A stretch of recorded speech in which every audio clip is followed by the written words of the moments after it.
Bueno, vamos a contestar preguntas de ustedes. Allá atrás, la compañera, el compañero y el compañero. Ya, vamos para atrás, los cuatro. La compañera primero. Ella. Ah, sí, todos los que se quedaron. Pero primero ella. No, bueno, ahí tú y la compañera que sí. Sí, y luego tú. Siéntate. Todos van a ser. Adelante. Ahora, y los dos que quedaron. Adelante. Gracias, presidente. Buenos días. Carla Trejo para Regeneración MX. Presidente, ayer en nuestro medio publicamos una investigación especial donde se informó que la UNAM, en contubernio con el gobierno de la Ciudad de México durante la administración de Mancera, se pagaron cerca de 30 millones de pesos por una exhibición que es la más cara de la historia de la historia reciente en nuestro país. ¿Sabía usted, presidente, que la UNAM y Miguel Ángel Mancera pagaron más de 28 millones de pesos por una exposición del director Alejandro González Iñárritu? Es decir, que con dinero público destinado a la educación se promovió la carrera de un director de cine que justo por esta exposición tuvo un Oscar especial en la Academia Hollywoodense. ¿No le parece una incongruencia que mientras se está negando lugares a jóvenes aspirantes a la UNAM con el argumento de falta de presupuesto se esté financiando este tipo de exhibiciones? Bueno, ese es un asunto que tiene que ver con la UNAM. A ellos les corresponde informar y no quiero opinar para que no se vaya a sentir que estamos interfiriendo, porque hay que respetar la autonomía universitaria. Pero ya lo planteaste y yo creo que la UNAM va a informar sobre el caso. Okay. Presidente, tengo otra pregunta al respecto. Nos llamó la atención que en el contrato al que tuvimos acceso sobre ese pago están las firmas de la actual esposa del extitular de la Unidad de Inteligencia Financiera, Santiago Nieto. Se llama Carla Humphrey, que además es consejera del INE. Y también está la firma de la esposa del periodista Raimundo Rivapalacio, que ha criticado constantemente su gobierno y la desaparición de fideicomisos. ¿Qué opinión tiene usted al respecto? Lo mismo, o sea, son asuntos que tienen que ver con instituciones autónomas. El INE es autónomo y no es, además, presupuesto del Ejecutivo. Es un presupuesto al que tienen derecho estos organismos autónomos. Acerca de los cuestionamientos de periodistas, mujeres u hombres, al gobierno, está permitido. Además, ya se volvió deporte nacional. No hay problema de nada. Sí. A la compañera. Bueno, también, pero es allá. Ella y luego tú. Sí, ya. Pónganse de acuerdo. ¿Quién es ella? No, ahora siéntate. Sí, siéntate. Es que ellas dos. Y luego vas tú, ¿sí? Presidente, buenos días. Diana Benítez, del periódico El Financiero. Preguntarle por esta recompensa que ofrece el gobierno de Estados Unidos para las personas que puedan dar información de los hijos del Chapo Guzmán, entre ellos Ovidio, quien en 2019 fue liberado tras el fallido operativo llamado Culiacanazo. Preguntarle si la administración de Joe Biden ha hecho una petición a su gobierno sobre los hijos del Chapo Guzmán. No sé si exista alguna petición de extradición. ¿Qué nos puede comentar al respecto, por favor? Pues es lo que ya informamos ayer, que iban a dar a conocer esta resolución del gobierno de Estados Unidos, considerando como delincuentes para el gobierno de Estados Unidos a estas personas y fijando recompensas. Es una lista de presuntos delincuentes de la venta, tráfico de drogas. En este caso, lo que tiene que ver con drogas sintéticas, con el fentanilo, hay una preocupación del gobierno de Estados Unidos porque han perdido la vida muchos estadounidenses, más de 100,000 por el consumo de estas drogas que son muy peligrosas y por eso tomaron esta decisión. No ha habido más que eso. Si están en territorio nacional, a quien corresponde detenerlos pues es a la autoridad nuestra. No se permite que ninguna fuerza extranjera actúe en esta materia ni en ninguna otra en nuestro territorio. Nosotros somos los que tenemos que hacer nuestro trabajo de acuerdo también a las investigaciones que se llevan a cabo en México. Tras lo del Culiacanazo, ¿la detención de Ovidio Guzmán sería todavía una prioridad para su gobierno? Sí, todos. No hay impunidad para nadie y no hay, como era antes, dos extremos, ¿no?, que se presentaban. Uno, la asociación delictuosa entre la delincuencia organizada y las autoridades. El caso más representativo es el de García Luna, como la autoridad encargada, responsable de combatir la delincuencia, se asocia a uno de los grupos durante todo un sexenio. Y no era cualquier funcionario, era ni más ni menos el secretario de Seguridad Pública. Y tampoco cualquier secretario de Seguridad Pública, un hombre con mucha influencia. Ese es un extremo. Y el otro es que se permitía que agentes extranjeros intervinieran en operativos en nuestro país, como el caso de violación de nuestra soberanía cuando ponen en marcha el operativo Rápido y Furioso, que introducen armas a México, el gobierno estadounidense, y se lo permite el gobierno mexicano. Y esas armas las utilizan pues para cometer homicidios de nacionales y también de extranjeros. Eso es una violación flagrante a nuestra soberanía, que eso no lo podemos permitir bajo ninguna circunstancia. Les comentaba yo que durante el gobierno del presidente Trump, cuando se dio este asunto de Sinaloa y cuando se dio lo del asesinato lamentable de niños y de mujeres en Bavispe, hubo el ofrecimiento de que podían enviar fuerzas para la captura de responsables o de este hijo de Guzmán Loera y de los responsables de los asesinatos en Bavispe, y no lo permitimos. Nos hicimos cargo nosotros y es nuestra responsabilidad. Entonces, nada más tener eso presente, y desde luego que el gobierno de Estados Unidos tiene todo su derecho a actuar. Más, repito, es un asunto grave, porque lo que ha venido sucediendo en los últimos tiempos es que ya la marihuana, incluso en Estados Unidos, en la mayor parte del país, está legalizada. La amapola lo mismo, me refiero a que ha dejado ya de consumirse, no tiene el mismo mercado en Estados Unidos, y han venido predominando las drogas químicas, el fentanilo especial, que son al mismo tiempo muy destructivas, dañinas. Nosotros tenemos campañas permanentes para que los jóvenes no consuman droga, y nos preocupa sobre todo lo de estas drogas químicas, porque destruyen en muy poco tiempo a las personas. El lunes próximo, como lo hacemos cada mes, los días 20, vamos a presentar un informe de 3 años de todo lo que hemos hecho en el combate a las drogas, y se van a dar cuenta ustedes ahí de cómo ha bajado la destrucción de plantíos, pero ha ido creciendo el decomiso de los químicos, y vamos a informar sobre eso. También tiene que ver con el dinero. Ya ven que para todo hay que seguirle la pista al dinero, que es como la mamá y el papá del diablo, y el precio de los químicos es superior, o mejor dicho, la utilidad que se obtiene con los químicos es muchísimo más que la que se obtiene con la marihuana y con otras drogas. ¿Y alguna vez hubo algún reclamo del expresidente Trump por esta liberación de Ovidio? No, eso fue una circunstancia muy especial. Es un operativo que no se ejecuta bien, se lleva a cabo a las 3 de la tarde con muy poco personal, sin apoyar a los que fueron a la detención. Entonces viene una reacción muy fuerte de la delincuencia, detienen a civiles, detienen a militares, agreden o hay atentados a unidades habitacionales de las Fuerzas Armadas, se atrincheran con armas de alto calibre, y iba a haber un enfrentamiento con muchos muertos, y se decidió detener el operativo. Eso fue lo que sucedió. O sea, no quisimos que perdieran la vida más personas. Y había en aquel entonces un cálculo de que podían haber más de 200 muertos, y tomamos la decisión de que se detuviera el operativo. Si hicimos bien, hicimos mal, ya la historia lo dirá. Yo fui el que tomé la decisión de parar el operativo. Presidente, y en un segundo tema, ayer en su informe el presidente de la Corte pues aseguró que ya se había acabado la corrupción tolerada. ¿Usted coincide que ya no hay corrupción en el Poder Judicial? Arriba, y en particular lo que tiene que ver con la actuación del presidente de la Corte, sin duda se puede decir que se actúa con honestidad. O sea, él es un hombre honesto, íntegro, honrado. No podría decir lo mismo de otros ministros, y tampoco de magistrados ni de jueces. Y no quiero generalizar. O sea, también, sencillamente, creo que hace falta seguir limpiando, no solo el Poder Judicial, el Poder Ejecutivo, porque la corrupción estaba arraigada. El gobierno era sinónimo de corrupción. El gobierno estaba tomado, estaba secuestrado al servicio de corruptos, no solo de delincuencia organizada. No solo era el caso de este señor García Luna, no, también estaba tomado por la delincuencia de cuello blanco, porque eso suele olvidarse. Acuérdense cómo nos manipularon durante mucho tiempo, haciéndonos creer que el ratero era el que se robaba una bolsa en el mercado, que se robaba una gallina, un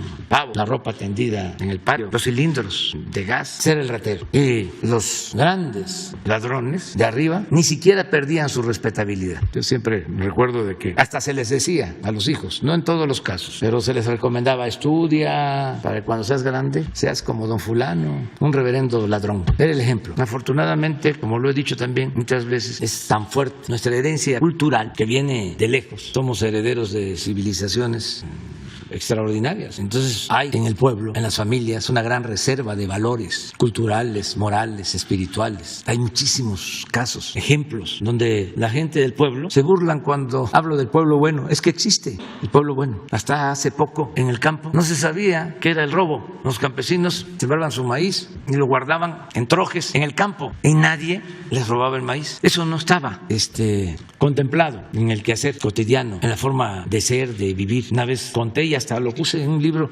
de un amigo que un viaje en avión, como se acostumbra, algunos que ponen la cartera en los revisteros de las sillas del avión, se le olvidó y dejó la cartera. Y pasó el tiempo y a los 15 días o 20 días le hablaron de un lugar de California, un migrante veracruzano, indígena, porque en la cartera traía su identificación y traía su teléfono. ¿Usted es fulano de tal? Sí.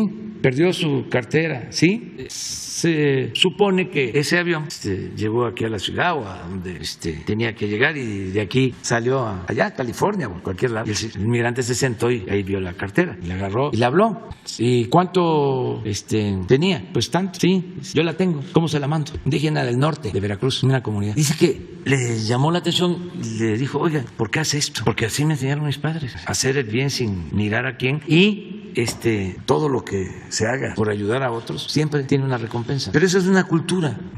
La corrupción no pudo con eso, porque la corrupción no es una cultura en México, como llegaron a sostener en el periodo neoliberal, que la corrupción era parte de la cultura del pueblo de México. No, la corrupción se da de arriba para abajo. Por eso, cuando me preguntas, yo, ¿arriba? Sí, porque el presidente es un hombre honrado, íntegro, no tengo ninguna desconfianza, pero hace falta limpiar. ¿Cómo se limpian las escaleras? De arriba para abajo. Seguir limpiando. Entonces, a mí sí me gustó su informe de ayer del presidente de la Corte, porque antes los presidentes de la Corte ni siquiera hablaban de corrupción, no usaban ni siquiera la palabra, no estaba en el discurso. Y este presidente, y además ya se habla durante todo el periodo neoliberal, busquen en el discurso, son buenos temas de investigación. Si en el Congreso hablaban de corrupción, si en la academia, en las universidades se estudiaba el problema de la corrupción, que era el principal problema de México, se omitía, no era tema. Se abordaban sobre todo los nuevos derechos públicos, transparencia, diversidad, cambio climático, sociedad civil, déjenme que me acuerde.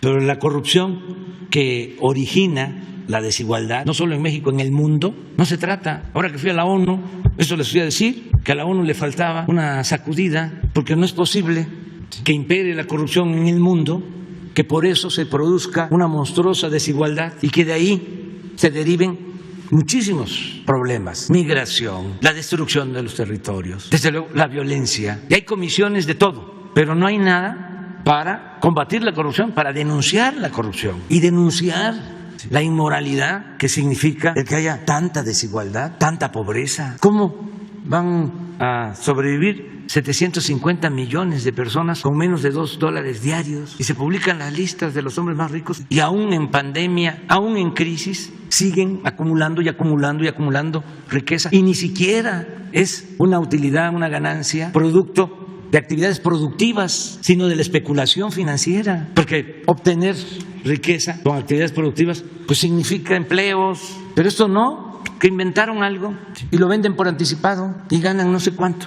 Aquí lo padecimos nosotros. Inventaron de que iban a aumentar la producción petrolera con la reforma energética, que iba a llegar la inversión a raudales. ¿Qué pasó? Entregaron las concesiones. ¿Invirtieron para extraer petróleo? No, especularon, vendieron las concesiones, vendieron las acciones de las concesiones y obtuvieron muchísimas ganancias sin producir. Hablaban de que iban a extraer pues hasta cerca de 2 millones de barriles diarios de petróleo. ¿Saben cuánto están extrayendo? 20,000 barriles diarios. De los 110 contratos, solo 2 tienen inversión. Entonces, sí es importante el tema de la corrupción, y por eso me gustó el informe del presidente de la Suprema Corte. Y ojalá y se continúe. Y es un proceso, no es fácil, hay muchos intereses creados. Imagínense la mafia de los que tenían tomado del gobierno, los que acaparaban los contratos contratos, los que hacían jugosos negocios al amparo del poder público, pues no les gusta, los traficantes de influencia, pero tenemos que seguir limpiando el país, purificando la vida pública. Ahí está el camino hacia la prosperidad de México y de su pueblo. Presidente, le pediré una opinión sobre esta alianza de PAN, PRD y PRI para la elección en 6 estados. Irán juntos en 4 de ellos. Decía no hace mucho el líder del PAN que él solo se veía oportunidad en un estado.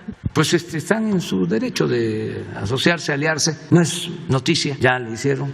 Antes, pues sí, mucha gente pensaba que eran distintos el PRI y el PAN, pero ahora pues ya quedó demostrado que son lo mismo desde Salinas. Ayer lo explicaba yo, pero también es legal y yo les diría que es benéfico porque hace mucho daño a la simulación, el engañar, ¿no? De que se tiene una ideología, principios, un programa, nada más en el papel, pero en la práctica pues es otra cosa. Entonces, cuando ya se van aclarando posturas, se ayuda mucho a la vida pública, o sea, es bueno.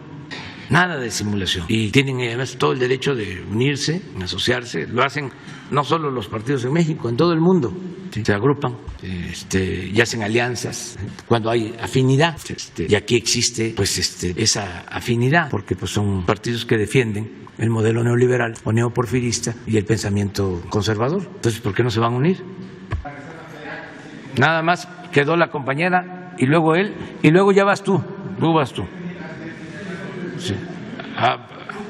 Tenemos tiempo ahora. Sí, hasta donde lleguemos. Gracias, compañero. Buenos días. Arturo, perdón. De pie de página. No pasa nada, es el cabello, yo entiendo. Perdón. Señor presidente, Puente de Maderas es una ranchería en el municipio de San Blas Atempa, en Oaxaca.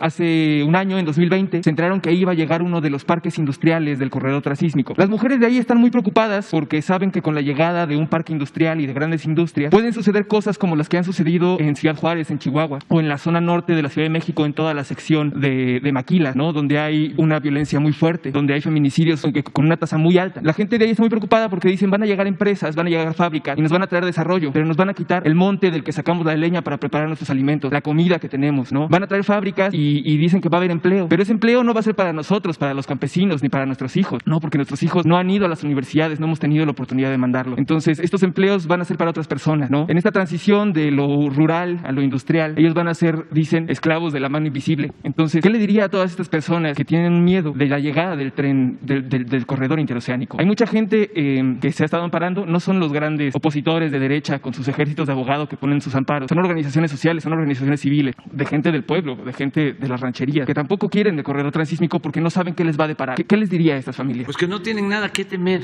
que nosotros no vamos a hacer nada que los perjudique, que nosotros estamos para apoyarlos, para ayudar al pueblo, sobre todo a la gente humilde, a la gente pobre, que no haríamos nada que les afectara y que el tren existe desde hace más de 100 años.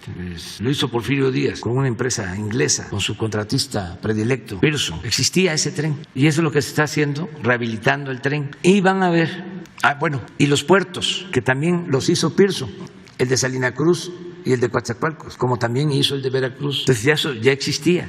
Y la gente mayor del Istmo sabe cómo se viajaba en tren. La gente mayor en México.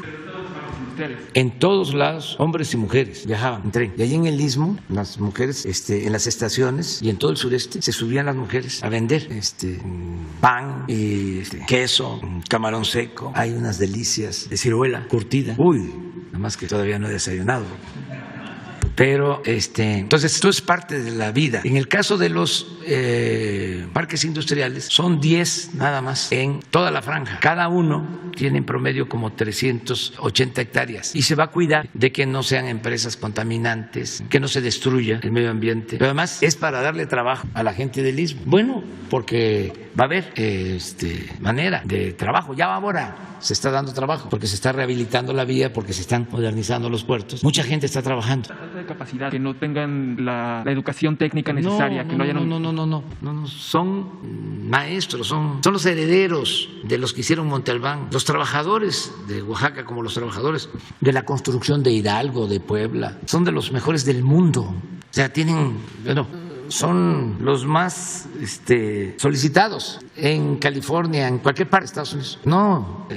Son expertos. Ahí llegan a aprender los técnicos, los científicos, que ellos son herederos de conocimientos que vienen de tiempo atrás. Pero además hay gente muy trabajadora, laboriosa, creativa. Y, por último, todo se está haciendo con ellos. Se están haciendo consultas, no se está imponiendo nada. Se está aplicando la máxima del presidente Juárez. Nada por la fuerza, todo por la razón y el derecho. Y es para beneficio de ellos. A este lugar, a Puente Maderas, cuando les avisaron que iba a haber un parque industrial, les dijeron que iban a hacer una asamblea con los ejidatarios. Cuando los ejidatarios llegaron al salón municipal para la votación, para decir cómo se iba a vender el terreno de 400 hectáreas, que es el tamaño del parque industrial que se planea construir ahí en San Blas Atempa, se encontraron que había mucha gente acarreada, que había mucha gente que pertenecía al municipio, que no eran ejidatarios. Incluso pidieron las firmas de la sesión en la que se aprobó la venta de este pedazo de ejido y firmaron ejidatarios muertos. Entonces, el tema de las consultas está muy desvalorado. No, podría reponerse el procedimiento. Está en litigio. Está en litigio. El procedimiento está en litigio. Ah, sí.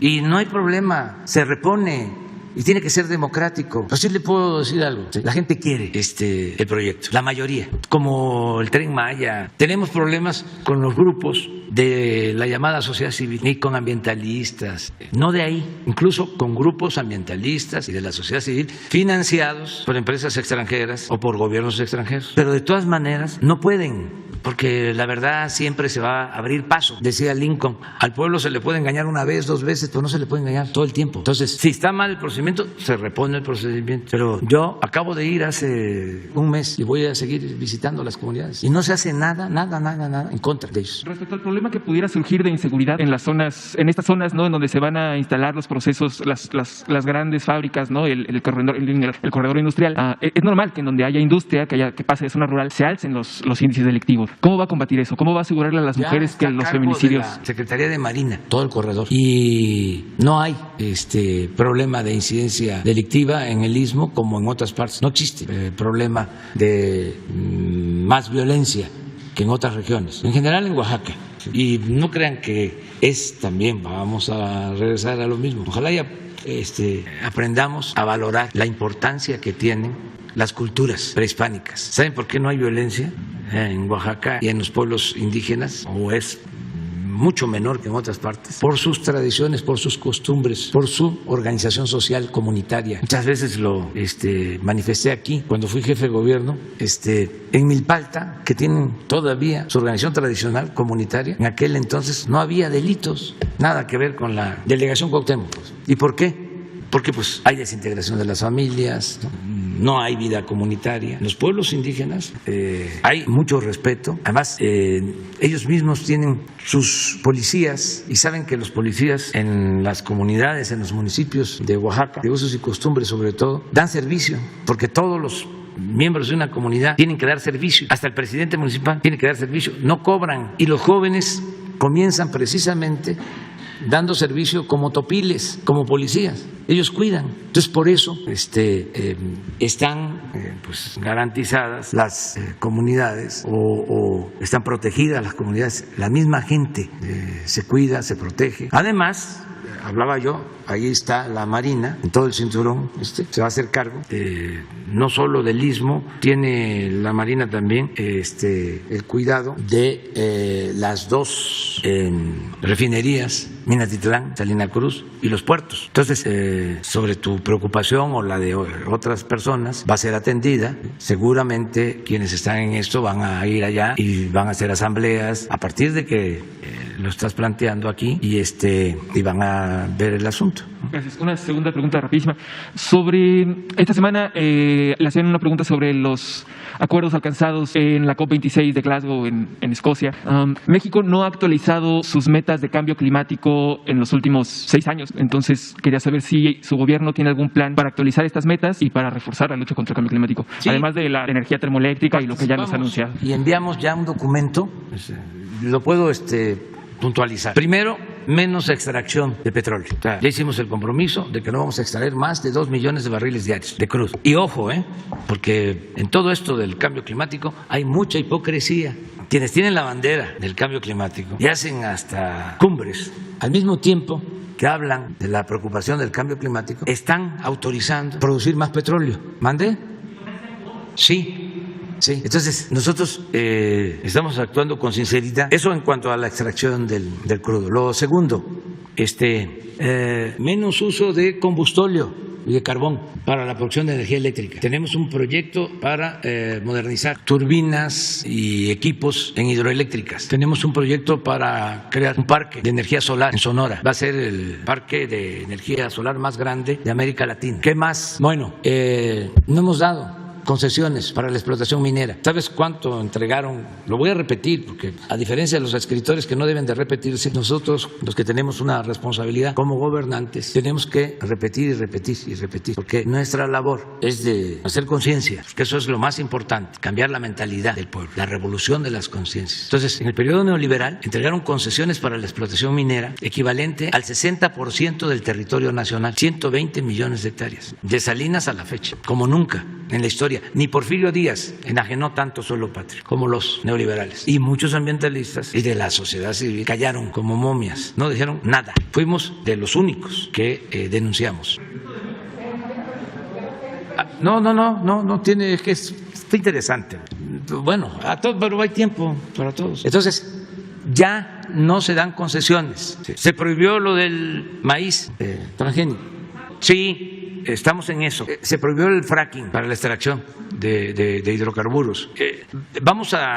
Tenemos el programa de reforestación, aunque les duele mucho a nuestros adversarios. Yo ofrezco disculpa para no molestarlos tan temprano. Tenemos el programa de reforestación más importante del mundo. No hay ningún país que esté invirtiendo $1,300 millones al año. Ningún país para sembrar árboles. Estamos combatiendo la tala ilegal. Acabamos de decomisar un cargamento de madera, de esos que dan mucho coraje, porque estaban queriendo llevar a Asia árboles de 100 años, cortados ilegalmente. No hay corrupción, no hay impunidad. Entonces, todo eso ya lo expresamos en foros internacionales, hemos suscrito acuerdos y va a continuar así en el tiempo que estemos, porque pues no es un asunto de que haya un acuerdo internacional y nosotros tenemos que adherirnos por cuestiones políticas. No, lo fundamental son las convicciones. Nosotros no podemos destruir el territorio, no podemos nosotros afectar la herencia de las nuevas generaciones. No tenemos derecho a hacerlo. Es vil, es canallesco. Entonces, por eso actuamos de manera consecuente. Hace 2 días se dio a conocer ya el decreto para convertir la Sierra de San Miguelito en San Luis Potosí. Ese es otro ejemplo. Me voy a consumir yo, no es él, soy yo, porque me interesa mucho. Para que quede claro que no somos iguales. En San Luis Potosí, en el gobierno de Fox, se autorizó a una minera, San Javier, la destrucción del cerro de San Pedro, que era el símbolo, ¿sí? Está en el escudo de San Luis Potosí. Pues ya no existe, lo destruyeron, acabaron con todo un pueblo. Además, hubieron asesinatos hasta de autoridades. Pues ahí mismo, en San Luis, en vez de hacer eso, nosotros estamos declarando 110 hectáreas como una zona, un área natural protegida. Esos son los contrastes. Hubieron reuniones en aquel entonces donde el presidente y el gobernador de ese estado se sentaron con las autoridades para convencerlos de que aceptaran la destrucción del cerro. Es una historia lamentable porque tuvo que ver con asesinatos, con corrupción, una historia negra. Entonces, no somos lo mismo. Eso es lo que les molesta mucho a los intelectuales orgánicos, a los de la llamada sociedad civil, no al pueblo. Pero vamos a continuar adelante. Mira, es el compañero. Sí. Ya vas tú y luego vas tú. Sí. Ya. Sí. Adelante. Muchas gracias, señor presidente. Muy buenos días. Mi nombre es Raúl Gabriel Benet, de Radio Tepoztlán, de la Red de Radios Comunitarias de México, AMAR México, y de la columna Territorio Indómito. Se ha dedicado una buena parte de esta mañana a platicar sobre el tema ambiental. Uno de mis programas es justamente Viva la Tierra, y ha abundado usted, no quisiera abusar más porque se ha profundizado en el tema. Antes de esto quisiera hacer un breve comentario. Hace unos días estuvimos aquí con el doctor Camero de Tierra y Libertad de Monterrey por parte de las radios comunitarias, informándole sobre una trampa burocrática que había hecho llevar a 5 radios comunitarias a estar en riesgo de perder su concesión. Esto a partir se planteó aquí con usted en la mañanera. Usted ofreció un respaldo pleno a las radios comunitarias y ha tenido un resultado importante. Esto va en su proceso. Todavía el Instituto Federal de Telecomunicaciones va un poco lento, pero bueno, por un lado, a nombre de Radio Tepoztlán, agradecerle por por este respaldo que sí hemos definitivamente tenido hacia las radios comunitarias. Las radios comunitarias pues consideramos que tienen una serie de valores y de principios que es muy difícil cumplir desde una radio comercial o de un medio comercial, porque nuestros criterios no están vinculados al lucro o a la ganancia, sino nuestros criterios están vinculados con la gente para poner la comunicación en sus manos, ¿no? Entonces, bueno, esto es respecto a este comentario, pero ya centrándome en mi pregunta y en el tema que le interesa a mi audiencia, a mis lectores, que son poquísimos, ¿no? Pero de todos modos tengo algunos, es que pues todo este tema efectivamente del cambio climático y de las instituciones que hay en torno al cambio climático, desde el trabajo que nosotros hemos venido haciendo desde hace mucho tiempo, nos hemos dado cuenta que quienes son y además esto es algo que está reportado en todo el mundo, quienes son los principales o las primeras personas que sufren el cambio climático, y usted lo sabe porque eso ocurre en el estado de donde usted es originario, en Tabasco, lo hemos ido a ver allá por las tembladeras y en otros lugares ahí mismo en Tabasco, en donde el cambio climático durante pues ya algún tiempo, el incremento en el nivel del mar está afectando, y a quien principalmente afecta es a la gente más pobre, más marginada, y a las mujeres, que normalmente son quienes se quedan en los pueblos cuando hay un fenómeno de esa naturaleza. Lo vimos en el Huracanistán, lo vimos en las inundaciones de Tabasco, allá en la sierra, allá en el Huracanistán, allá en la sierra madre del sur, de allá de Chiapas. La gente que más sufre por el tema de cambio climático, y esto se ha visto en todo el mundo, la gente que viene, muchas de las migraciones que vienen de Centroamérica, muchas de las personas que vienen migrando de Centroamérica son de alguna manera víctimas del deterioro, del destrozo que han sufrido por eventos como huracanes, que siempre han existido cientos de años, toda la historia, pero que ocurren, como usted sabe, con mayor frecuencia, con mayor intensidad y en lugares donde antes no ocurrían.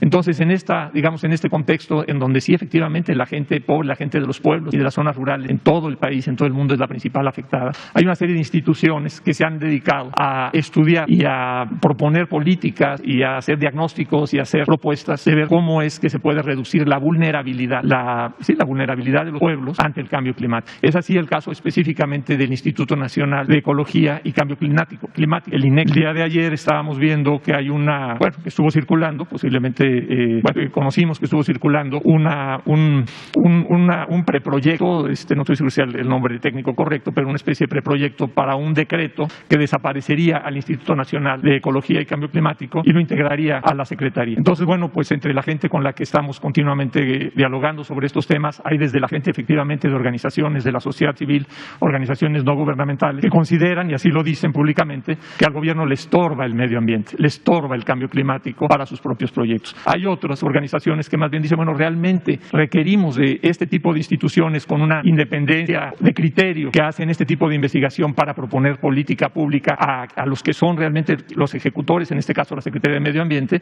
o es conveniente tener estos institutos, o en términos de austeridad, como plantea este decreto, es conveniente pasarlos en este caso a la propia Secretaría de Medio Ambiente. Entonces creo que este es un tema interesante, importante, pues la desaparición, la posible desaparición de un instituto como este cuando hace este tipo de investigación. Y la pregunta, por un lado, sería si efectivamente el gobierno, bueno, en general, por responder este asunto, de si realmente al gobierno, aunque ya lo hizo en su intervención anterior, bueno, el gobierno tiene una serie de medidas muy claras respecto pues, al cambio climático, pero sí un posicionamiento más expreso sobre la verdadera preocupación, el cambio climático realmente importa y realmente le importa al gobierno y sus instituciones, cómo quedarían, qué es lo que se está planeando en términos del Instituto Nacional de Ecología y Cambio Climático y su integración a la Secretaría de Medio Ambiente. Sí.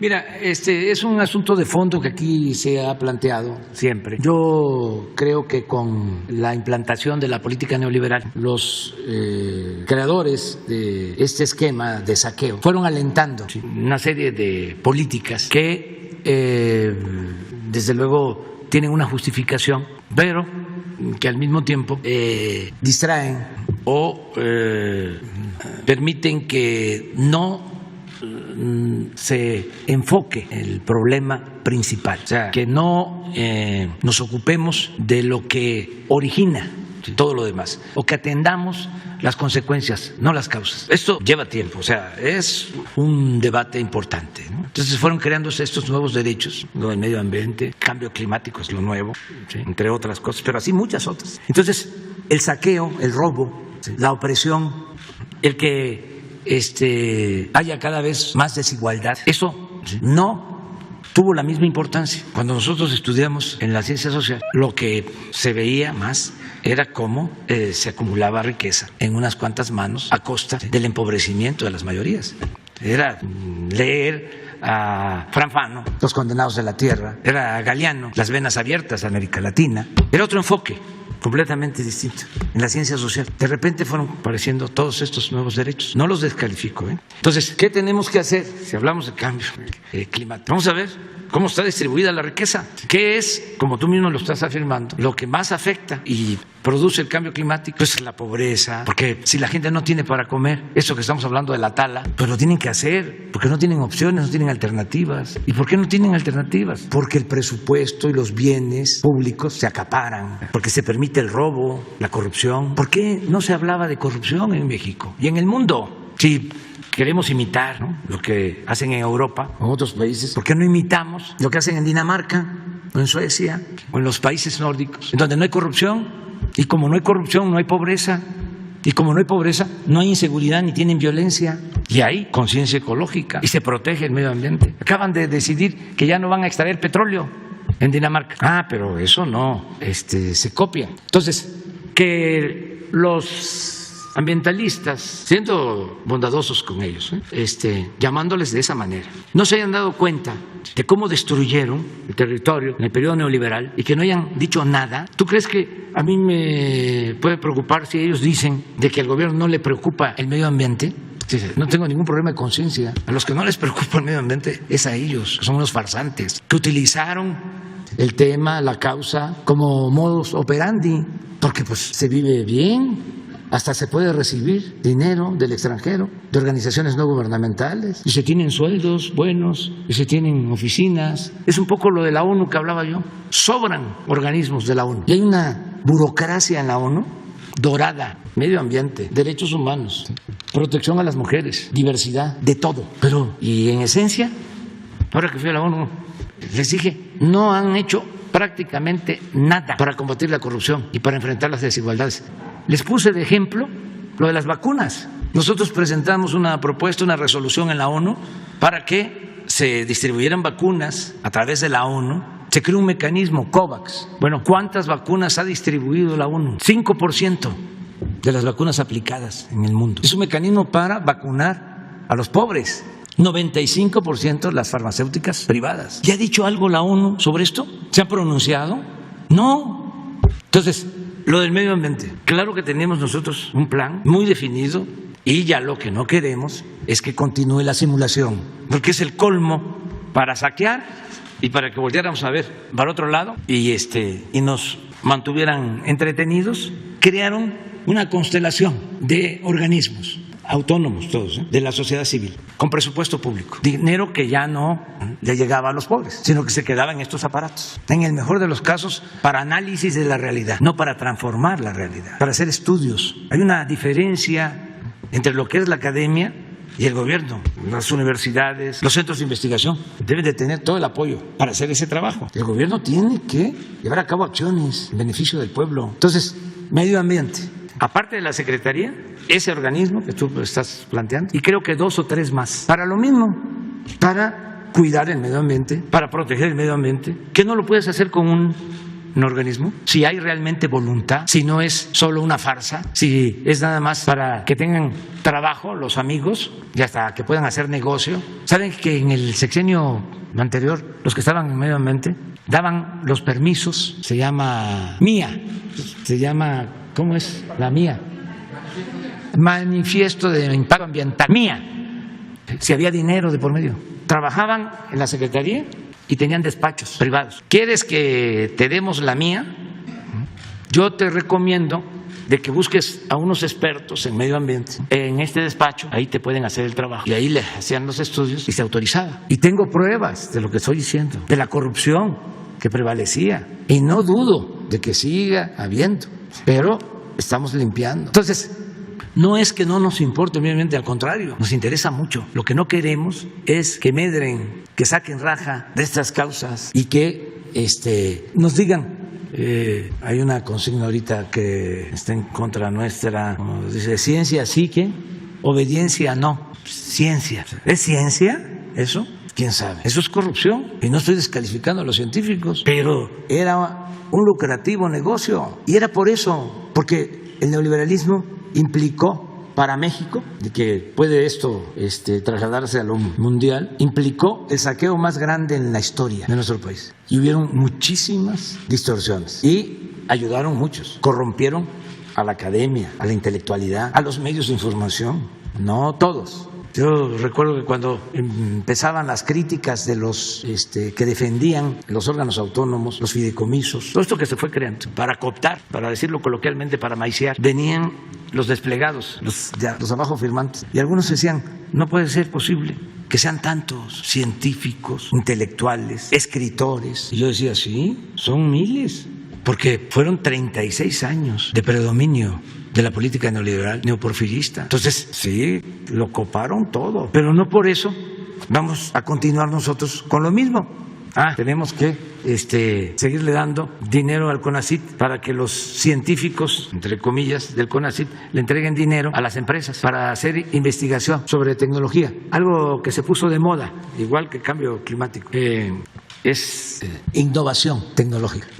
Construían ciudades del conocimiento, elefantes blancos, se robaban el dinero de la construcción, la mayor parte, todo en aras de la innovación tecnológica. La mayor parte del presupuesto del CONACYT se destinaba a las grandes empresas, incluso a las empresas que producen artículos chatarra. Entonces, eso no le vamos a estar comprando 10,000 revistas, anexos o a letras libres para que Krause y Aguilar Camín estén tranquilos. No les vamos a estar dando 10,000 millones de pesos de publicidad a medios de información para que no nos cuestionen sus articulistas. No les vamos a seguir dando contratos para que construyan hospitales, reclusorios, para que, como son también dueños de la televisión, sus conductores no nos cuestionen, para que Ciro no esté cuestionándonos todos los días. Ciro Gómez de Leiva y otros. No, preferimos las becas para los niños pobres, preferimos aumentar la pensión para los adultos mayores, preferimos reunir los recursos para darle trabajo sembrando a más de 400,000 campesinos, preferimos tener el dinero para vacunar a toda la gente. Entonces, cero corrupción. Y no le hace que me comparen con Pinochet y que digan que estamos dando golpes de Estado, y lo de Hitler, ¿no? Nada, no hay ningún problema. Nosotros llegamos aquí a transformar y lo único que podemos decir es, bueno, son dos cosas. Primero, agradecer a los opositores que han actuado de manera pacífica. Eso es extraordinario, porque el conservadurismo en México, cuando se convierte en reacción, es muy violento. Y aquí no hemos tenido ese problema en la actualidad. Y la derecha en el mundo, hace unos días contaba yo lo que le hacen al presidente del Perú y lo que pasa en otros lugares. Es excepcional. Entonces, eso, agradecerlo mucho, ese comportamiento, yo diría responsable, y así nos vamos, y es bueno. Dicen, se está polarizando. No, hombre, es una monstruosa desigualdad económica y social. ¿Qué no es eso, polarización? Sobre la integración del Instituto Nacional de Ecología y Cambio Climático a la Semarnat. Que se integre. La pregunta es si ahí existe la percepción de que, existe en la fundamentación del Instituto Nacional de Ecología y Cambio Climático, está ahí porque se considera que se requiere una institución del Estado que tenga independencia de criterio para analizar los problemas ecológicos, porque la EDE es Ecología y Cambio Climático, para que sean instrumentos de la política pública. Sí, entonces, se perdería entonces, no estaríamos en riesgo de perder esta, autonomía de criterio de un instituto que se dedica a la investigación al integrarlo a la Secretaría de Medio Ambiente. Ese es uno de los temas que se han estado debatiendo en estos días y por eso se lo pregunto con todo respeto, señor presidente. No, se integra la función a la Secretaría y la autonomía existe en el Poder Legislativo, en el Poder Judicial, en las universidades, en la libertad de expresión, en que se puedan crear organizaciones financiadas por las empresas o por los particulares, pero nosotros administramos dinero de todos los mexicanos y tenemos que cuidarlo y tenemos que tener prioridades y utilizar el dinero en lo que más se necesita. Esa es la austeridad republicana y no es un asunto administrativo, es un asunto de principios. No puede haber duplicidad de funciones. Entonces, el gobierno, para tener controlado a todos, creaba institutos Bueno, el Instituto para la Transparencia, el Instituto Anticorrupción. Eso era el colmo de la simulación. Desde Salinas, la corrupción no era delito grave y, sin embargo, crearon el Instituto Anticorrupción y no se podía meter a la cárcel a un corrupto porque no era delito grave. Tenían derecho a salir bajo fianza. Por eso, cuando alguien caía de la gracia, ya no estaba involucrado o sentían que traicionaba a los mandamás, le tenían que aplicar delitos como lavado de dinero, que sí era delito grave, aunque se tratara de asuntos de corrupción. Entonces, toda esa simulación ya no. La función, si es básica, se mantiene. Ayer o antier hablaba yo de que cuando ya estaban seguros de que iban a perder en el 2006, el secretario de Hacienda, Gil Díaz, propuso que se le diera autonomía al SAT para que entráramos al gobierno y no pudiésemos contar ni siquiera con los ingresos, sino que un organismo autónomo. ¿De dónde salieron todos estos organismos autónomos? ¿Por qué los crearon? ¿Qué es el gobierno entonces? ¿Para qué es el Ejecutivo? Además, al presidente, en mi caso, me eligieron. Estoy aquí por voluntad del pueblo, por decisión del pueblo. En el caso de muchos organismos estos autónomos, no son electos por el pueblo. Es parte de todo el control que fueron creando para dominar. Les comentaba yo también lo del Perú, más que aquí no les dio tiempo, pero estaba hecho todo para que no llegara nunca un dirigente del pueblo y que si llegara estuviese bien apergollado, controlado. En el caso del Perú, imagínense, con el 20% de los diputados se acepta un escrito para destituirlo y con el 40%, ni siquiera el 50%, con el 40% lo destituye. No es revocación del mandato, no. ¿Cuándo hicieron eso? En el periodo neoliberal. Y así muchas cosas. Aquí ya estaban avanzando en la creación de los gobiernos llamados de coalición para no hacer nada. 3 secretarías para un partido, otras 3. Bueno, en la práctica, como no les importaba atender a la gente, ¿qué no les daban a los partidos secretarías? Esta de medio ambiente no se la dieron a un partido en un tiempo. ¿Qué no le dieron a otro partido en un tiempo? La Procuraduría General de la República y casi todo el Poder Judicial, porque les interesaba atender el pueblo, resolver los grandes y graves problemas nacionales. No, el gobierno era un facilitador para el saqueo.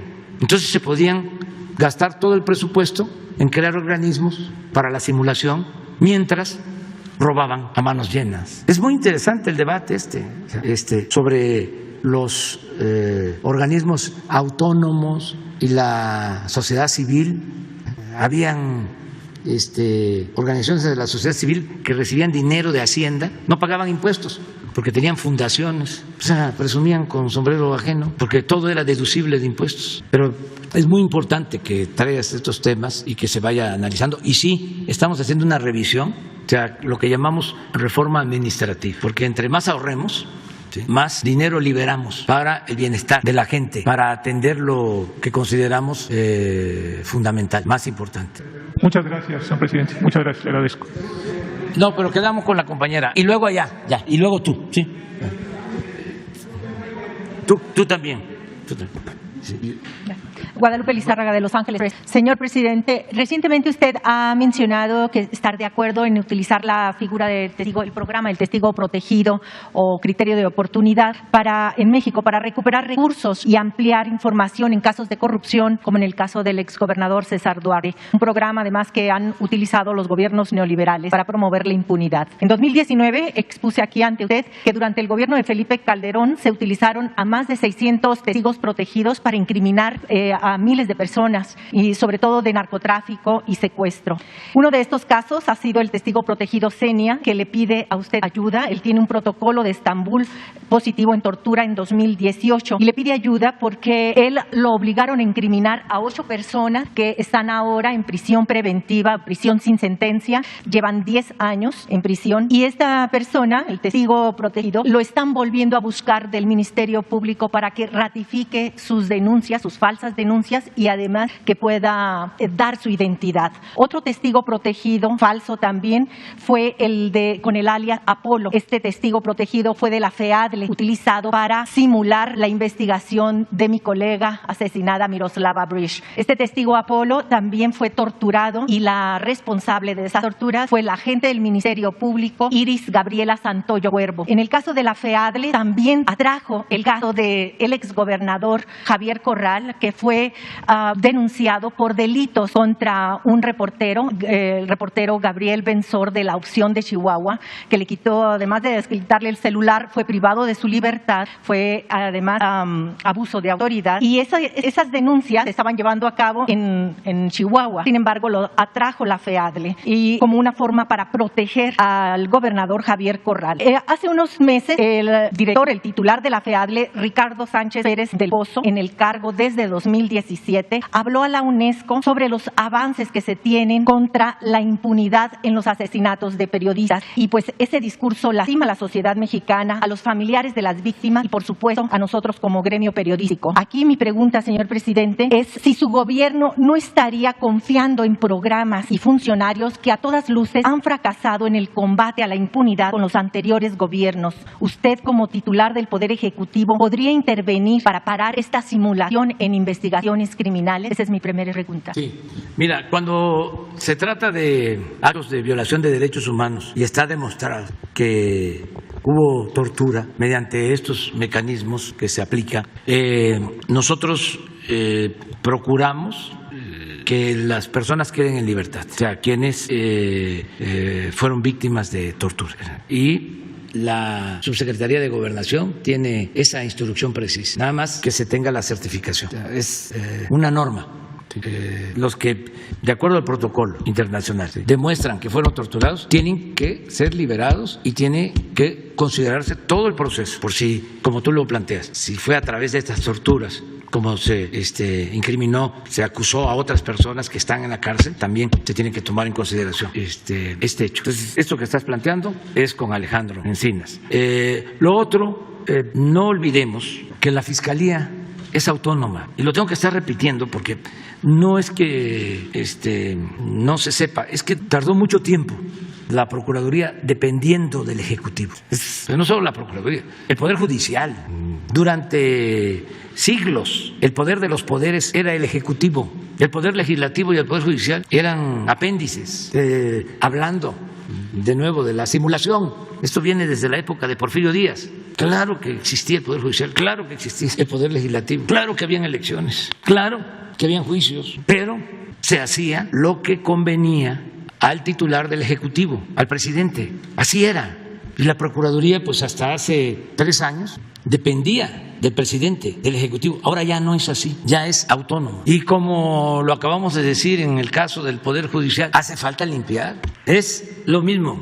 Yo le tengo confianza al fiscal general, Alejandro Hertz, pero no me pidan que yo hable, bien de otros servidores públicos de la Fiscalía porque no los conozco. Ni siquiera los conozco. Me dicen, a ver, usted presidente, díganos los nombres de 5 servidores públicos del más alto nivel de la Fiscalía. No podría hacerlo. Al que conozco y al que le tengo confianza y lo considero un hombre íntegro, Alejandro Germanet. Es lo mismo en el caso de la Suprema Corte de Justicia. Conozco al presidente, conozco también a otros ministros, incluso los he propuesto, pero no los conozco a todos. Hay 2 o 3 que se me confunden. Tengo que pedir que me digan de cuando fueron nombrados. Ahora, magistrados, no, sinceramente, ni a uno.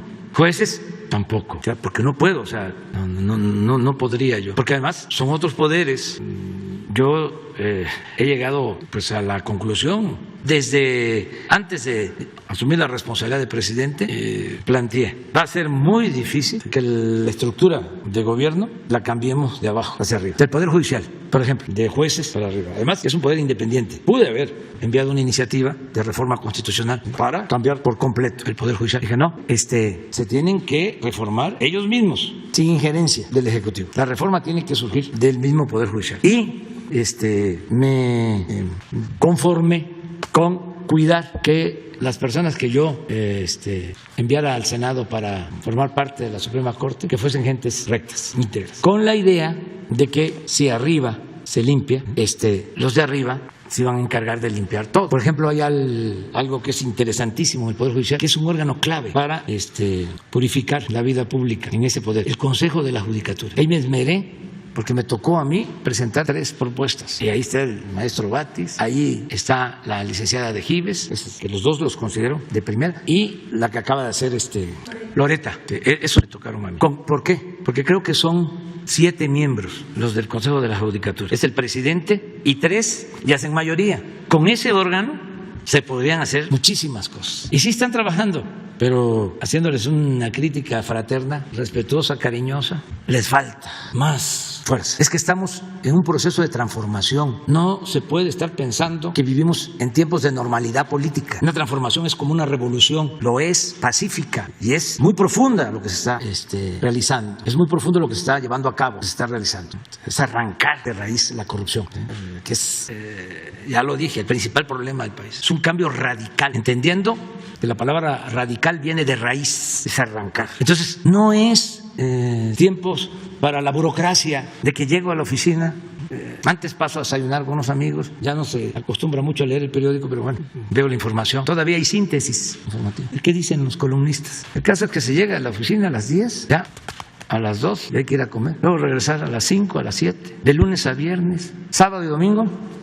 Eso es en tiempos normales. Pero si queremos transformar, si realmente tenemos convicciones, si realmente nos preocupa el pueblo, queremos que cambie nuestro país, pues tenemos que entregarnos de cuerpo y alma el tiempo que estemos. Entonces, es por lo que hablas sobre la Fiscalía.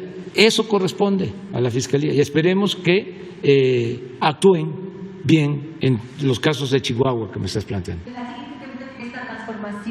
De la que habla usted es respecto a la tecnología de inteligencia. El empresario y proveedor del gobierno de la Ciudad de México en seguridad privada, Eduardo Cuauhtémoc Margolis Sobol, ha sido expuesto por Wikileaks de espionaje político, pero también fue señalado en el protocolo de Estambul de Israel Vallarta Cisneros, junto con el ex policía Luis Cárdenas Palomino y el periodista de televisión Pablo Reina, de haber cometido actos de tortura directamente contra Israel Vallarta. Y este protocolo precisamente estuvo presentado ante el Consejo de la Judicatura por expertos, por peritos de la Liga Mexicana de la Defensa por los Derechos Humanos y de Colpad, y fue presentado en 2016. Margolis también fue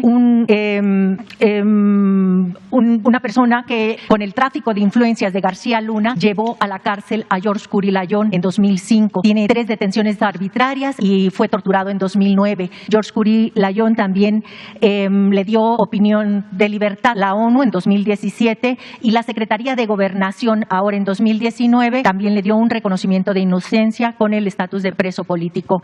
Sin embargo, la Secretaría de Relaciones Exteriores ha detenido o ha ocultado esa información a la Secretaría de Gobernación y a la Comisión Interamericana de Derechos Humanos, esa opinión de libertad de la ONU. Entonces, aquí sería su intervención con el canciller Marcelo Ebrard, quien tiene una relación fuerte con este empresario de inteligencia, de tecnología en inteligencia. Eso por un lado. Y por último, hay unas denuncias del Ceferezo número 1 de la responsable, en contra de la responsable del área médica, que está vendiendo todo tipo de medicamentos, desde un paracetamol hasta antibióticos, a los internos, y los internos se han tenido que amparar incluso para tener atención médica, incluso con personas que han tenido COVID. Entonces, esta responsable es Miriam Estrada Bueno, y piden a usted que por favor dé la instrucción de que se suspendan las vendimias ilegales dentro de los penales. Muchas gracias. Muy bien. Las 2 denuncias se van a atender. Lo de Relaciones Exteriores, le voy a pedir a Jesús, sí, pero seguramente él le va a dar seguimiento para que envíen la información a Gobernación. Y lo de los penales, Rosa Isela Rodríguez y Leti nos va a ayudar para informar. Allá. Gracias, presidente. Buenos días. Estamos alargando, pero no tiene por qué ser así tan obligatorio, ¿no? O sea, el terminar a las 9. Ahora nos alargamos. Gracias, presidente. Buenos días a la gente que lo escucha y lo ve fuera de las fronteras de México. Presidente, tengo 2 temas sobre el estado de Hidalgo. Ayer le insistía de manera seguida sobre el tema de la Reserva Federal, que ha involucrado obviamente la economía de México y la economía de otros países, pero vamos a iniciar con los 2 temas con el estado de Hidalgo. Hidalgo. La madrugada del lunes 11 de octubre, en el municipio de Ixmiquilpan, elementos de la División de Investigación de la Procuraduría General de Justicia del Estado detuvieron a 10 integrantes de una célula criminal que venía azotando gravemente los municipios de Ixmiquilpan, Tasquillo, Huichapan, Alfajayucan, de Cozautla, municipios del Valle del Mezquital y que usted conoce perfectamente porque ha recorrido cuando fue candidato y obviamente ahora que es presidente de la República. A los detenidos, 6 hombres y 4 mujeres, se les incautó celulares, droga, armas cortas y largas y vehículos, pero es precisamente en una camioneta marca Kia Sorento con placas del estado de Hidalgo HRB-563-B donde se encontraban un arma en particular, presidente, un fusil de asalto, un M-16A4 calibre 5.56 con matrícula 2009871 con la leyenda propiedad del gobierno de los Estados Unidos. Eso tuve acceso a la carta de la Procuraduría, aquí la traigo, se la podría pasar a Jesús para que usted obviamente la cheque. Las áreas de seguridad tendrán que poner mucha atención porque esta arma puede ser la punta del iceberg y la punta de la madeja de toda una trama en el tema de tráfico de armas robadas al ejército de los Estados Unidos, armas que pues por supuesto pues han cortado la vida de muchas personas en el Valle del Mezquital que ya cité en esos municipios hidalguenses. Presidente, en este hecho de Ixmiquilpan no es ajeno a lo que sucedió en el municipio de Tula, también en Hidalgo, donde un comando armado liberó del Ceferezo a los 9 internos que todos sabemos. Presidente, ¿cuál ha sido el reporte de Marcelo Ebrard, secretario de Relaciones Exteriores, con su parte del gobierno estadounidense? Porque sé que puso una demanda a las armerías por el exceso de armas que llegan al territorio mexicano y que han matado a miles de personas y que incluso pues lo ocupan grupos delictivos en México. ¿Cuál ha sido esa plática? ¿Cuál ha sido el reporte de Marcelo con respecto a ese acuerdo con el gobierno de los Estados Unidos? Y digo, Marcelo lo acaban de premiar incluso por hacer esa propuesta de que las armerías pues también digan o reporten qué están haciendo en ese sentido. Pues se está avanzando y en efecto Marcelo Ebrard ha hecho un buen trabajo, su equipo, para controlar la entrada de armas de Estados Unidos a México. La mayor parte de las armas que utiliza la delincuencia organizada en México provienen de Estados Unidos, el porcentaje mayor, y son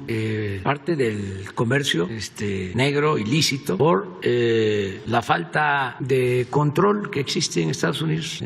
Cualquiera puede comprar un arma y son intereses creados muy fuertes los que defienden el que sea de esta manera. Es una, yo no diría cultura, sino una costumbre el que tengan mucha relación con las armas. A veces hay fotografías de toda una familia en las redes mostrando armamento. Por eso también mi preocupación, y no vamos a tardar en dar a conocer muy bien lo de los juegos del Nintendo, de cómo se está promoviendo, se hace apología de la violencia y cómo se promueven esas prácticas, ¿no?, violentas en los juegos desde los niños, adolescentes, y todo eso pues se produce afuera, son contenidos que se producen en el extranjero y hay que darle atención.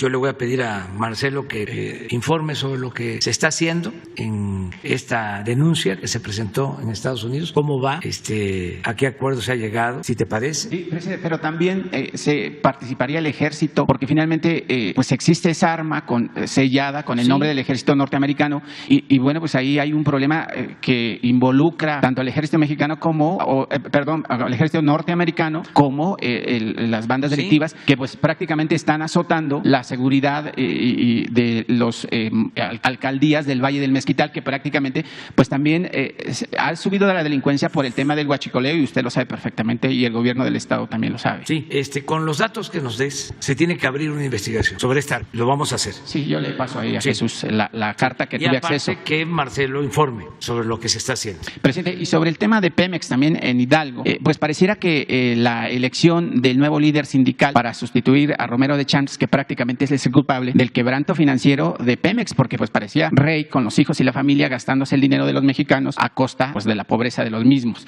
En ese sentido, presidente, allá en Tula, Hidalgo, pues existe un problema con un empleado que se llama Fred Navarro, trabajador obviamente de la refinería, quien lo han sacado de su trabajo, le rescindieron el contrato porque pretendía o pretende ser candidato a líder petrolero. Pero ahí el tema no es que sea líder no. El tema es que lo corrieron de su trabajo, amenazan a sus familiares y el tema es que son los mismos que siguen teniendo contacto con Romero de Champs, porque pareciera que Romero de Champs sigue teniendo tentáculos dentro de Pemex y pareciera que pues eso no se va a combatir o se está combatiendo por encima, o yo no sé cuál es el papel de Luisa María Alcalde, secretaria del Trabajo, que es la encargada de vigilar los sindicatos y que además, presidente, en la firma del Tratado de Libre Comercio con Canadá, Estados Unidos y México, el compromiso del gobierno mexicano es limpiar los sindicatos y obviamente que tengan una libre vida democrática y transparente. Bueno, nos das también el dato, lo tiene que atender Luisa María Alcalde. Lo de los procesos de democratización de los sindicatos son procesos, es parte de lo que aquí estamos hablando. Por mucho tiempo existieron esos casi cascos y hay que combatirlos, hay que enfrentarlos, pero lo tiene que hacer, en el caso de los sindicatos, lo tienen que hacer los trabajadores, o sea, porque no lo puede hacer el gobierno, porque entonces caeríamos en lo mismo. Claro. O sea, además, el gobierno no tiene por qué meterse en la vida interna de los sindicatos. Entonces, corresponde tomar la decisión y participar a los trabajadores, y ya lo están haciendo.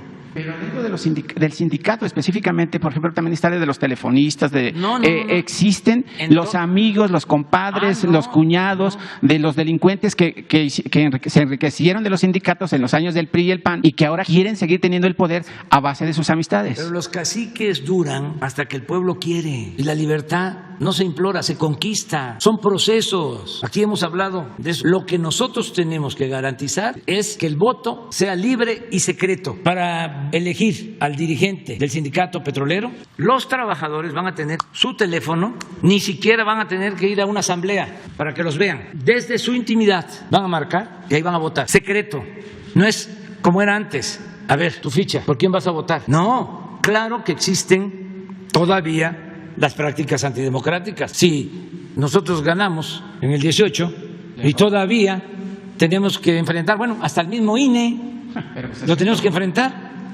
O sea, pero no por eso ya nos vamos a dar por vencidos. No, hay que seguir luchando.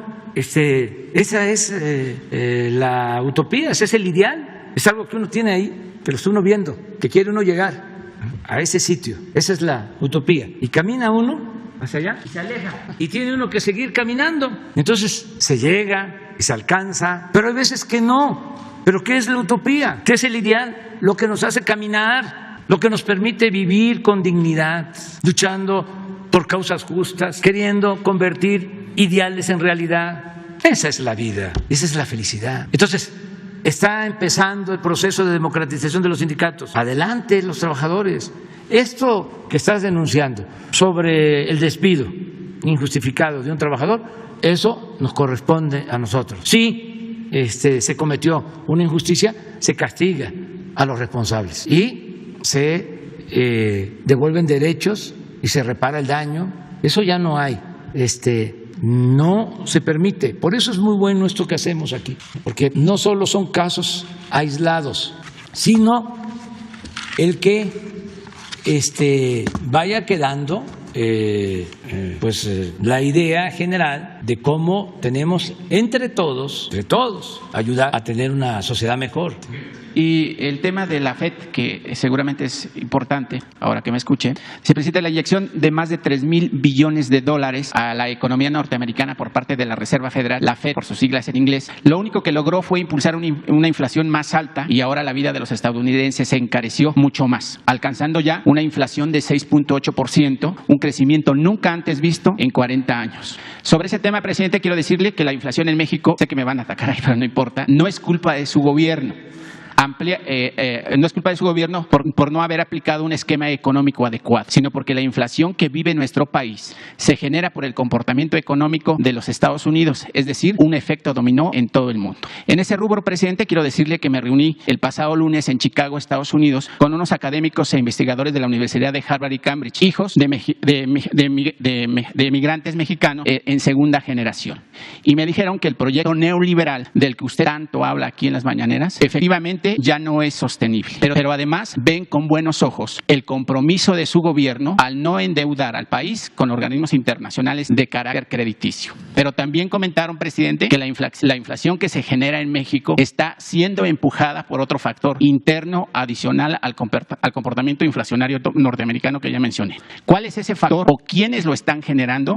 Presidente, pues nada más y nada menos, a opinión de ellos, que las cadenas de distribución de alimentos y otros enseres como Aurrerá, Chedraui, Bimbo, Lala, Cemex, Maseca, Sams, las empresas de Carlos Slim, Costco y los grandes acaparadores de los productos que consumimos. Los académicos, presidente, me dicen que los empresarios nacionales y extranjeros que trabajan y viven en México, esos mismos que antes no pagaban impuestos y que ahora lo hacen a regañadientes, especulan con los precios y los elevan al doble o al triple. Y estos empresarios están ocasionando que la inflación se eleve más de lo normal, pero sobre todo los productos de la canasta básica, además del factor inflacionario norteamericano. Presidente, estos empresarios que siguen pretendiendo lastimar a México, cobran el IVA de manera automática cuando se pagan los productos que todos compramos en los miles de establecimientos a lo largo y ancho del país. Ese cobro de IVA, que son miles de millones de pesos, teniéndolo en sus cuentas bancarias de los empresarios, los jinetean porque no lo pagan de inmediato al SAT, sino que lo liquidan entre 3, 6 meses o hasta en años, como antes en gobiernos del PRI, del PAN y sus aliados. Con ese dinero que es del pueblo, cuando lo tienen en sus cuentas bancarias, lo disponen para pagar sus deudas, realizan otros negocios o simplemente lo sacan a paraísos fiscales del extranjero. Presidente, la propuesta de estos investigadores y académicos en esta materia de las universidades ya citadas, me comentan que estos empresarios especuladores ahora paguen de inmediato el cobro del IVA y de esa manera,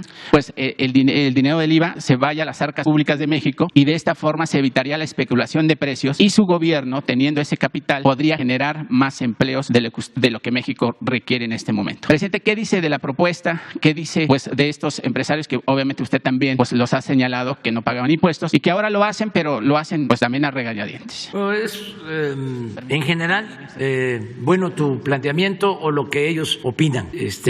Acabo de tener una conversación con el secretario de Hacienda y me hablaba de eso. O sea, tienes razón, la inflación en Estados Unidos se traslada porque hay integración económica, ¿no? Aquí la enseñanza mayor que podemos sacar es de que debemos de darle más atención a la producción, producir más, porque este fenómeno en efecto se originó porque hay mucho circulante, hay mucha demanda y poca oferta.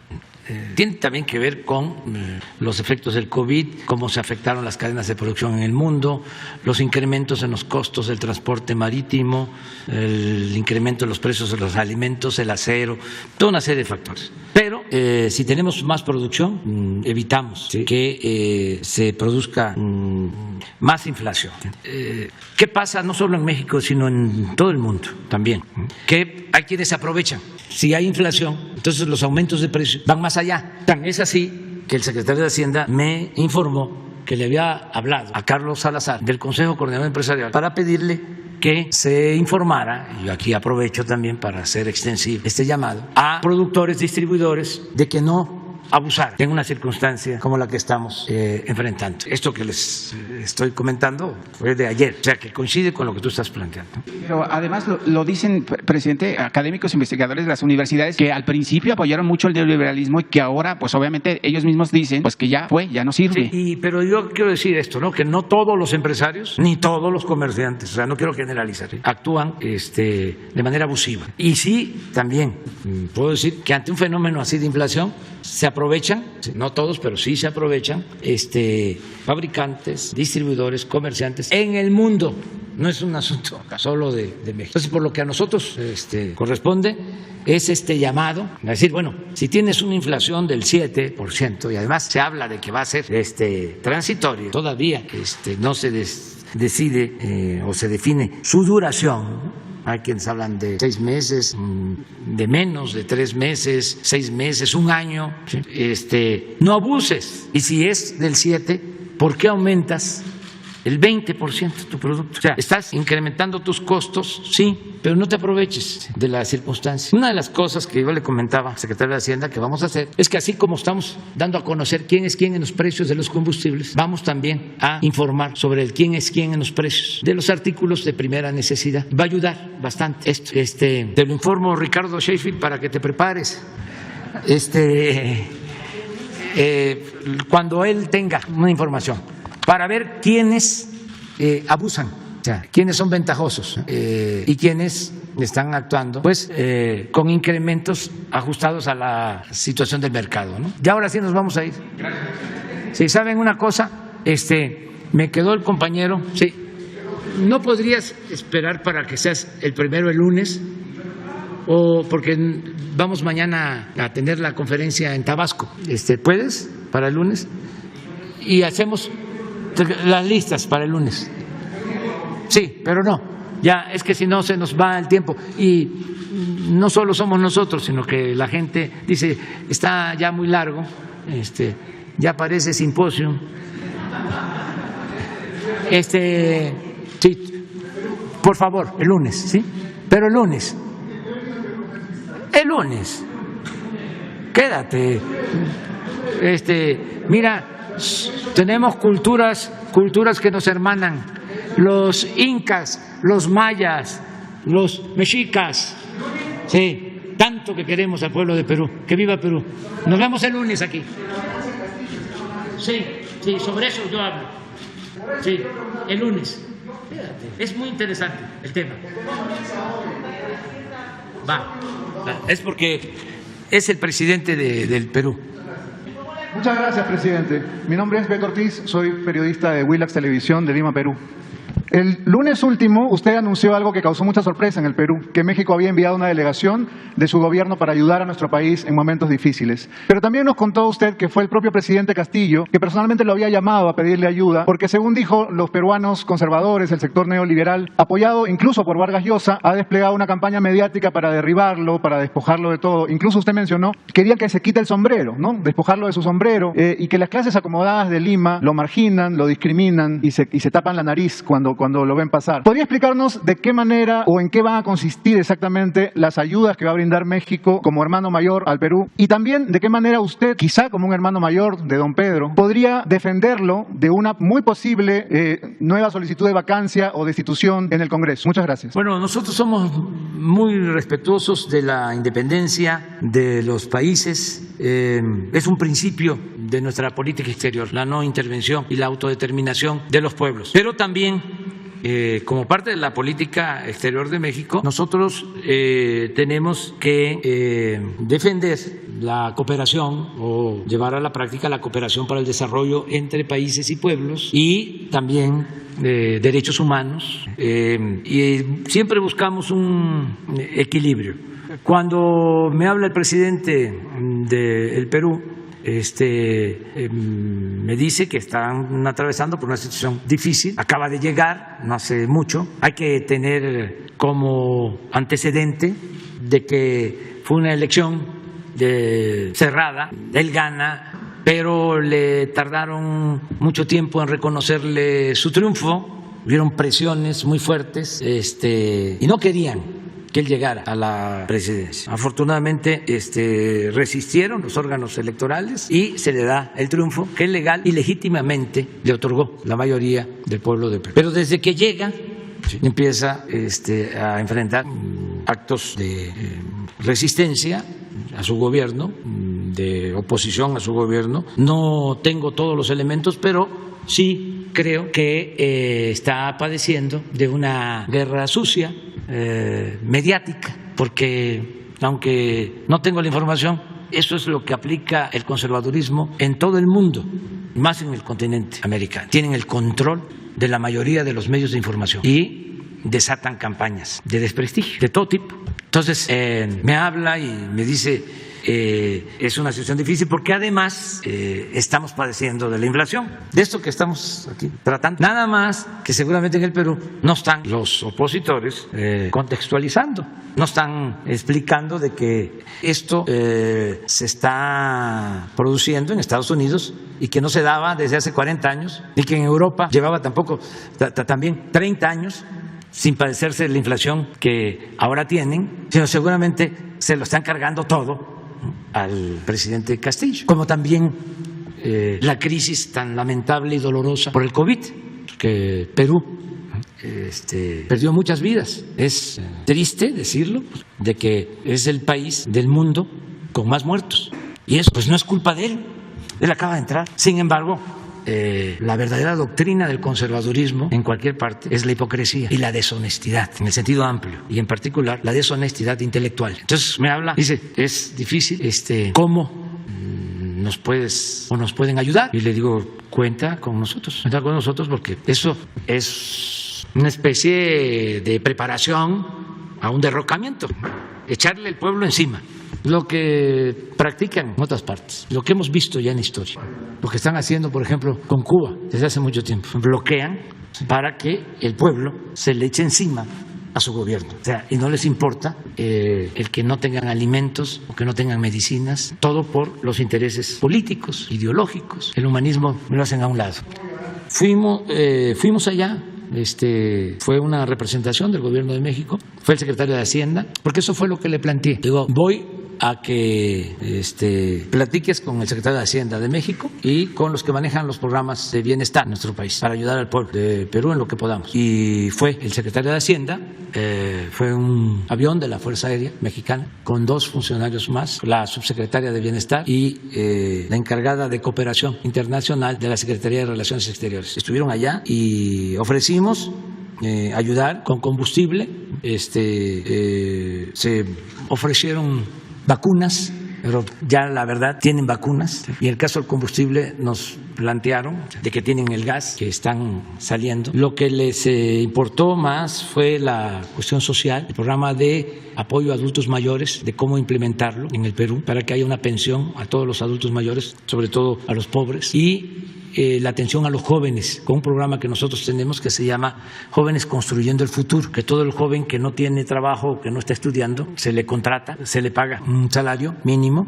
y trabaja como aprendiz en una empresa, en un pequeño comercio, en un taller, cualquier actividad productiva, y se le da empleo. Todo esto para que no sean enganchados por la delincuencia cuando hay crisis y en todo tiempo. Entonces se planteó esto y nuestro apoyo político, porque hay información de que han habido agresiones, incluso a militares. Entonces vamos a estar nosotros pendientes, decirle a él que no está solo, también a nuestros hermanos peruanos, porque quienes llevan a cabo estos actos de subversión no están pensando que se afectan los pueblos. Entre más inestabilidad política hay en Perú o en cualquier país, más pobreza, más sufrimiento del pueblo. ¿En qué cabeza cabe quitar a un presidente a 2 meses o 3 de haber tomado posición solo por la rabia conservadora, por los intereses de las minorías?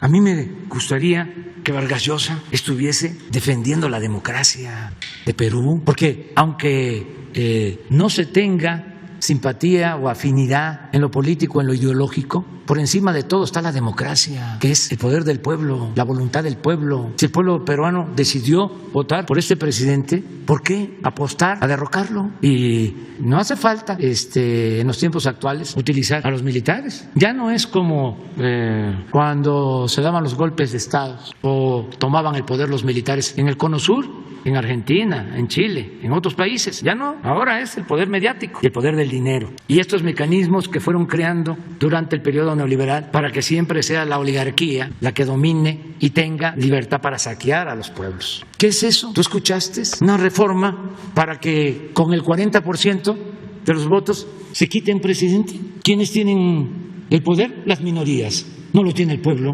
porque el pueblo acaba de decidir y votaron por él. Entonces, nuestra fraternidad al pueblo de Perú, nuestro apoyo al presidente electo, legal, legítimamente constituido de Perú. Eso es lo que puedo yo decir. Y ojalá haya sensatez en la oposición conservadora, y ojalá y que se manifieste Vargas Llosa para que su pueblo, sus paisanos, aunque él ya tenga la doble nacionalidad, la peruana y la española, pero pues él hizo su carrera ahí, ahí creció, ahí fue candidato, ahí escribió sus libros, todavía hasta este libro de Como pez en el agua, donde narra todo lo que fue su proceso de elección, lo que le hicieron, lo debería de llevar a actuar de manera consecuente. Ahora me entero que en vez de ocuparse del Perú, primero nunca escuché nada de él cuando la pandemia estaba devastando a Perú y dañando a su pueblo. Nunca escuché nada de llamar a la solidaridad para que no faltaran las vacunas y se atendiera al pueblo de Perú. Ahora